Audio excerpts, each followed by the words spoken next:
నేను చెప్తున్నాను, నీ మాటగా నేను పవన్ కళ్యాణ్ అని చెప్తాను. ఆయన ఇంతవరకు అంటే ఓపెన్ గా చెప్పాలంటే అయితే ఆ పార్టీ లేకపోతే ఈ పార్టీ చూసాం మనం, ఇంకో పార్టీని చూడలే ఎక్కడ అసెంబ్లీలో. ఒక్కొక్క రా తల్లి రా, నువ్వు రా, నువ్వు అలా చెప్తే నా రక్తం మరిగిపోతుంది. రా నువ్వు దగ్గర రా,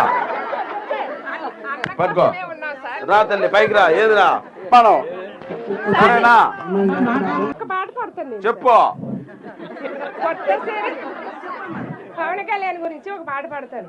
కొత్త చరిత్రనే రాసేలా కావాలి నువ్వు వందేలా, పది గుండెలు కదిలించేలా దిగేసైమోయోదిడిలా, ఖద్దరు బట్టలు కరంచి రాజకీయాలను వదిలేయాలే, అభివృద్ధి చేయ పొడిసే పొద్దయ్యవకులు రాజ్యం వేలాలే. జై జనసేన. ఎదుగుతున్నవో యువతరమావో సారి ఆలోచించు, కనుల ముందు కదిలే జెండాలని ఒక్కసారి గమనించు. ఆ కదులుతున్న జెండాలు ఒకసారి గమనించి, ఏం జెండాలు అది?